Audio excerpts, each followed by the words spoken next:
Coucou les people! Aujourd'hui c'est la première vidéo pour le mois de l'imaginaire. Le mois de l'imaginaire, si vous ne savez pas ce que c'est, eh bien c'est quelque chose qui a été mis en place par plusieurs éditeurs et qui a été repris par des libraires et par d'autres acteurs de la chaîne du livre, mais ça peut aussi être des blogueurs ou booktubeurs comme dans mon cas, parce que je soutiens vraiment ce mois de l'imaginaire, je soutiens les genres de l'imaginaire et je les défends vraiment.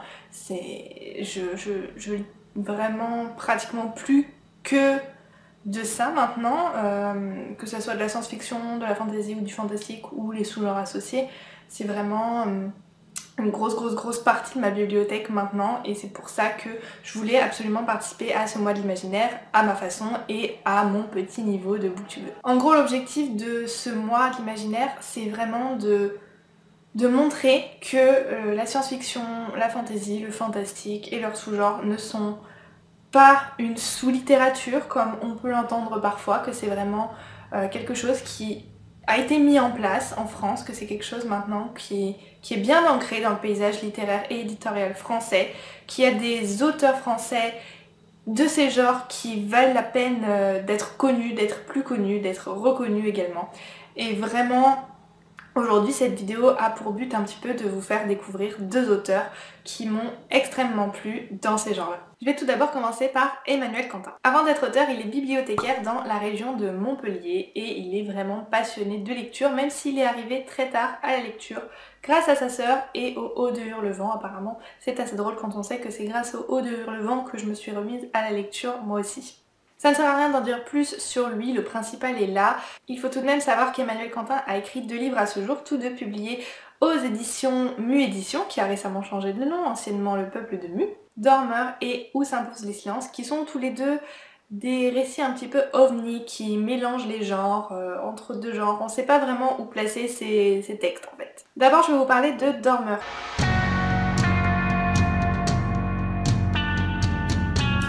Dormeur nous raconte l'histoire de Frédéric, un homme qui vit dans une société un petit peu futuriste. On n'en sait pas beaucoup sur ce monde, mais en tout cas on se trouve bel et bien dans notre monde tel qu'on le connaît, mais dans le futur. En tout cas la société est extrêmement pauvre, elle vit très mal, il n'y a plus du tout d'aide sociale comme on peut les connaître actuellement.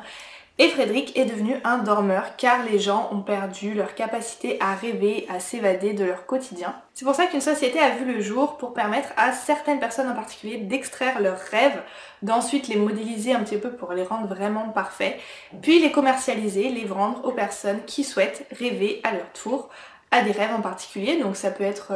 c'est rangé par catégorie en fait. On peut choisir des rêves romantiques, des rêves d'aventure, des rêves... qui font peur, etc., etc. Le souci qui va se poser, c'est qu'un jour, Frédéric va connaître une sorte de déficience avec ses rêves, puisqu'il va se réveiller et sur sa puce qui enregistre ses rêves, il ne va rien avoir, alors que lui se souvient extrêmement bien d'avoir rêvé de quelque chose. Personnellement, ce livre m'a tenu en haleine du début à la fin, ce qui est extrêmement bien et que malheureusement je ne peux pas vous montrer puisque je n'ai pas l'exemplaire physique avec moi, c'est que à l'intérieur du livre, on a des extraits de journaux, on a des conversations par email, etc. où la typographie change et ça apporte vraiment quelque chose de plus parce qu'on a cette impression qu'il se passe quelque chose, qu'il y a quelque chose de pas clair derrière tout ça et on sait pas quoi jusqu'à la révélation finale où tout explose et où on apprend tout d'un coup.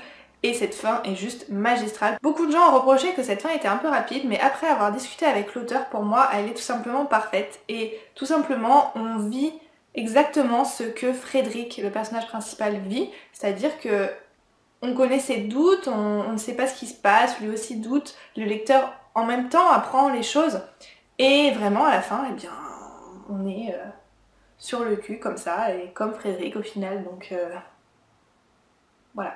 Donc on peut apparenter Dormeur à un thriller psychologique, mais aussi une sorte de polar, mêlé à de la science-fiction, du fantastique. C'est vraiment un gros mélange de genres, mais en tout cas la thématique des rêves est abordée à la perfection. Personnellement, les rêves me fascinent, c'est quelque chose que j'adore dans la littérature et pour le coup j'ai été vraiment servie avec Dormeur. Dans Où s'imposent les silences maintenant, on change complètement de registre puisqu'ici il est question de voyage dans le temps et l'espace. On suit un jeune garçon, un étudiant, Mathias, qui va découvrir que dans un tableau datant du XVe siècle, sa mère et son oncle sont présents sur le tableau. Ils sont représentés là, par la perfection. Du coup, il va se poser quelques questions et il va aller voir son oncle, sauf que son oncle va lui dire « Mon Dieu, il s'est passé quelque chose, blablabla ». Et Mathias va se retrouver propulsé ailleurs. On va suivre une narration à plusieurs voix. Mathias, le jeune garçon étudiant, Alexandre Jovic, un flic qui bizarrement était également présent dans Dormeur, je dis ça, je dis rien, mais aussi une partie où le texte est écrit en italique, où on suit une jeune femme dont on ne sait rien et où les chapitres sont intitulés Dans la brèche. J'ai vraiment pas envie de vous en dire plus pour ce livre, je pense que j'en ai dit assez et qu'il ne faut pas en savoir plus. Dans la 4e de couverture, on parle de différentes terres, on parle de la loi également, de la loi avec un L majuscule, et je pense que si vous lisez cette 4e de couverture, elle suffira à vous donner envie de découvrir cette histoire, parce que cette 4e de couverture est vraiment faite de façon à ce qu'on veuille en savoir plus. Je vous dis juste la dernière phrase de la 4e. Si votre loi vous y autorise, ouvrez ce livre avant que ne s'imposent les silences. Malheureusement, la narration à plusieurs voix m'a un petit peu dérangée, mais ça c'est moi, j'ai un petit problème avec ce genre de narration. Très souvent, j'ai envie de rester avec le personnage avec lequel on est sur le moment et pas passer à un autre. J'ai envie de savoir ce qui va lui arriver. Et à chaque fois, je me sens un petit peu coupée dans mon rythme de lecture dès qu'on passe à un autre personnage. Mais voilà, ce n'est que mon avis et pour d'autres personnes, ça peut justement être une très bonne façon d'avancer dans le rythme, d'avoir envie d'en connaître plus, d'en savoir plus. Ça dépend vraiment des gens et de vos goûts. Comme je vous l'ai dit, on parle de différentes terres, donc différents univers. Là, ça m'a ramené un petit peu à mon sujet de mémoire de l'année dernière sur l'Uchronie et sur la théorie des différents univers parallèles. Ça m'a assez intéressée sur ce point de vue-là. Les explications étaient assez claires, assez simples. On comprenait bien ce que Emmanuel Quentin voulait dire. Et ça, c'est vraiment appréciable parce que partir dans des explications scientifiques trop compliquées, ça m'aurait vraiment freiné dans ma lecture, je pense. Pour le coup, cette histoire de loi m'a vraiment passionnée, voire même fascinée. Donc, vous vous en douterez, c'est une sorte de dictature, hein, on le comprend même dans la 4e de couverture, ou en tout cas on s'en doute. Elle est terrible, elle est vraiment terrible, mais elle m'a fascinée. Emmanuel Quentin a vraiment extrêmement bien dépeint cette dictature froide et terrible. Et bien sûr, comme dans Dormeur, la fin est explosive. Emmanuel Quentin, il est pas très gentil avec ses personnages. Juste, on apprend certaines choses et on se dit « Quoi ?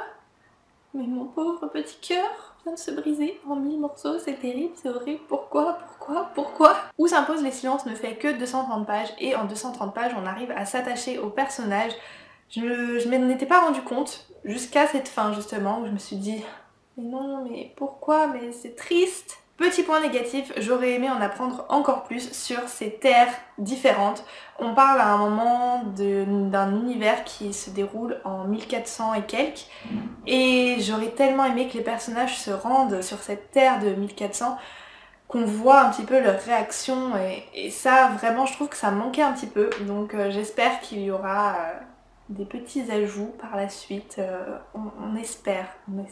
On retrouve des valeurs de liberté, d'amitié, de famille, beaucoup de relations avec les personnages et ce sont des valeurs qu'il ne faut pas oublier, qui sont très importantes et que j'aime retrouver dans la littérature. Vous l'aurez compris, Emmanuel Quentin est un auteur que je suivrai de très près par la suite. J'ai vraiment adoré ces 2 titres et j'espère qu'il nous prépare encore de très bons récits. On passe maintenant à Guillaume Guiraud qui est peut-être un petit peu plus connu puisque Guillaume Guiraud est le premier auteur à avoir été publié dans la collection Dos à Dos des éditions du Rouergue. Guillaume Guiraud était plutôt intéressé par le cinéma au début mais il a choisi de devenir écrivain un peu après ses 20 ans. Malgré tout, dans ses romans, on retrouve cette petite patte cinématographique avec des événements très visuels à chaque fois, des scènes extrêmement bien décrites et qu'on imagine très bien au cinéma, en série et à la télévision en tout cas. Il a écrit en tout plus de 40 ouvrages destinés à la jeunesse mais aussi aux adultes et aux éditions du Rouergue en particulier et il a écrit environ une vingtaine de livres. Aujourd'hui on va se concentrer sur 3 ouvrages qui ont été tous 3 publiés aux éditions du Rouergue, c'est une maison d'édition que j'apprécie également beaucoup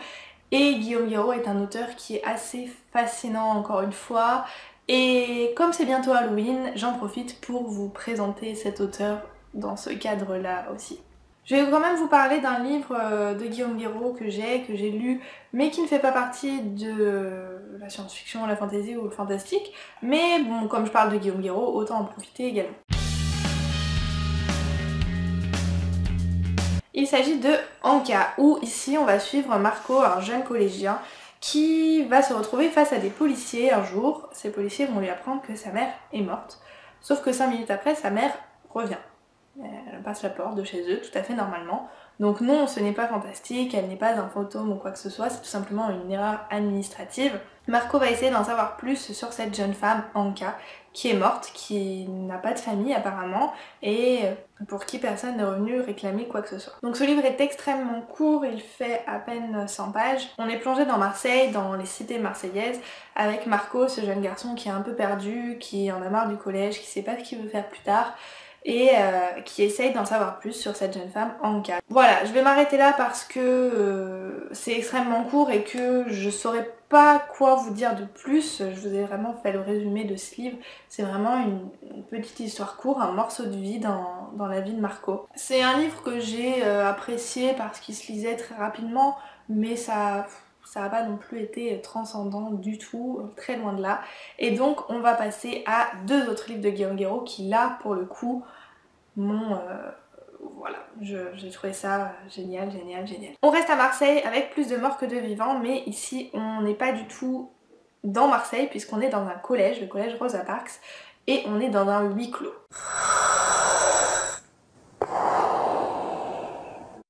Toute l'histoire va se dérouler dans ce collège avec les élèves, les professeurs et le personnel administratif. La journée débute tout à fait normalement, on est au mois de février et c'est bientôt les vacances scolaires. Il y a quelques petites maladies, grippe et gastro. C'est pas très glamour, mais bon, ça arrive souvent. Hein. Et donc, quand certaines personnes éternuent, toussent ou quoi que ce soit d'autre ont des symptômes de maladie, personne ne s'en inquiète vraiment. Sauf que c'est les signes d'un petit virus qui va faire que les élèves, les adultes, alors il n'y a pas de délimitation d'âge, mais que les gens vont commencer à mourir. Un nez saigne, une touffe de cheveux tombe, de minuscules boutons apparaissent sur un bras. Personne ne s'inquiète de ces détails alarmants. Tous ignorent qu'un virus fulgurant se fraye un chemin dans les couloirs du collège en infectant les cellules de leur organisme. Bientôt, ils vomiront du sang, ils perdront leurs dents. Qui en sortira vivant? Quand j'ai lu ça, je me suis dit « Waouh, épidémie zombie !» Tout de suite, j'ai pensé à ça. Eh bien non, sachez que si vous n'aimez pas les zombies, il n'y a pas de zombies dans ce livre, vraiment pas. C'est pire en fait. Dans ce livre, on trouve des petits passages également, des échanges téléphoniques avec les professeurs, les parents d'élèves, avec des médecins, avec des personnes qui vont mettre le collège en quarantaine parce que oui, ça va aller jusque là. Et ces petits messages, c'est un peu pareil qu'avec Emmanuel Quentin, puisque ça va nous faire nous poser des questions, on va se dire oulala là là, qu'est-ce qui se passe? Il y a quelque chose de pas clair ici encore, il va se passer quelque chose mais on sait pas exactement quoi et on s'attend au pire à chaque fois. Mais avec Guillaume Guéraud, quand on s'attend au pire, eh ben il faut en attendre encore plus en fait. C'est-à-dire que Guillaume Guéraud va toujours plus loin dans l'horreur, dans le gore, dans le trash. Il n'épargne rien à ses personnages. Surtout un conseil, on dit ça de George R. R. Martin pour Game of Thrones, mais ça peut très bien marcher pour Guillaume Guéraud et pour la plupart de ses livres. Ne vous attachez pas aux personnages. En tout cas, dans Plus de morts que de vivants, on suit un bon petit groupe de collégiens qui vont essayer de savoir ce qui se passe, d'en apprendre plus sur ce virus. Ils vont être complètement affolés par tout ce qu'ils vont voir, par tous les symptômes et par toutes les morts qui vont se dérouler sous leurs yeux. Et ils vont essayer de se sauver de là, mais avec les policiers, avec les médecins et la mise en quarantaine, ça va être assez compliqué et peut-être même impossible. Et enfin, j'ai lu très récemment Des routes sauvages. Des routes sauvages ne prend pas place à Marseille cette fois-ci, mais plutôt dans la montagne vers la frontière espagnole, puisqu'on suit encore une fois un groupe de collégiens qui part en voyage scolaire avec certains professeurs. Mais ce voyage va virer au cauchemar, encore une fois, hein. Maintenant vous avez l'habitude avec Guillaume Guéraud, puisque le bus va connaître un accident extrêmement violent, le conducteur va perdre le contrôle de son véhicule et va complètement débouler la montagne, aller au travers des arbres, etc. Guillaume Guéraud nous décrit vraiment l'accident lui-même, l'impact et tout ce qui se passe à l'intérieur du bus. Ça m'a vraiment mise mal à l'aise et je suis pas prête de reprendre le bus avant un moment d'ailleurs, merci. Donc bien sûr, beaucoup de passagers vont mourir directement sous le choc de l'accident et c'est pas plus mal parce que ce qui attend les survivants, et bah c'est encore pire, c'est-à-dire qu'il va y avoir 3 psychopathes sanguinaires qui vont les pourchasser dans la montagne. Si vous avez vu La colline à des yeux, ce livre m'y a beaucoup fait penser. J'ai été traumatisée par La colline à des yeux, hein, donc cette lecture a été assez difficile pour moi, mais le passage qui m'avait le plus choquée et traumatisée dans La colline à des yeux, on le retrouve pas ici. Ce que j'ai beaucoup apprécié dans Déroute sauvage, c'est le rythme. Le rythme d'écriture, tout comme dans Plus de morts que de vivants d'ailleurs, le rythme d'écriture et le rythme des actions, de tout ce qui se passe, d'aller toujours plus loin, que dès qu'on croit qu'il va se passer quelque chose de positif, et bah non en fait, Guillaume Guiraud nous enlève tout espoir de nouveau. Ça c'est vraiment un truc qui est hyper positif à mes yeux. Ça fait presque comme un thriller en fait. En tout cas, Guillaume Guiraud a écrit énormément de titres, une vingtaine rien qu'aux éditions du Rouergue. C'est un auteur que je veux absolument découvrir davantage, je veux lire plus de ses œuvres et si possible des œuvres vraiment trash, gore, dans la même veine que Plus de morts que de vivants et Déroute sauvage. C'est vraiment quelque chose que j'apprécie pas normalement, j'aime pas du tout ce qui est gore. Et pourtant, avec Guillaume Guiraud, ça passe limite tout seul. Ça fait peur, pour Halloween c'est vraiment parfait. Et si vous n'avez pas trop envie non plus de vous faire peur, sachez que Guillaume Guiraud a écrit d'autres titres qui sont moins trash, comme Anka par exemple, qui est très bien quand même. En tout cas, si je vous ai fait découvrir Emmanuel Quentin et Guillaume Guiraud, n'hésitez pas à me le faire savoir, ça me ferait extrêmement plaisir. Ces auteurs méritent d'être plus connus, ils ont vraiment un style d'écriture très particulier qui mérite d'être connu davantage. J'espère que vous en aurez appris un peu plus sur eux dans tous les cas et que cette vidéo vous aura plu. Surtout dites-moi si vous aimez les littératures de l'imaginaire, si vous aussi vous avez envie de défendre ces littératures, si pour vous elles sont au même niveau que d'autres genres. Vraiment il faut qu'on se soutienne, il faut qu'on défende cette littérature haut et fort pour qu'elle ait la même reconnaissance que toutes les autres tout simplement. Petit teaser pour la prochaine vidéo consacrée au mois de l'imaginaire, on ne se concentrera pas sur un des auteurs cette fois, mais plutôt sur une créature fantastique en particulier. A bientôt pour une prochaine vidéo, ciao ciao.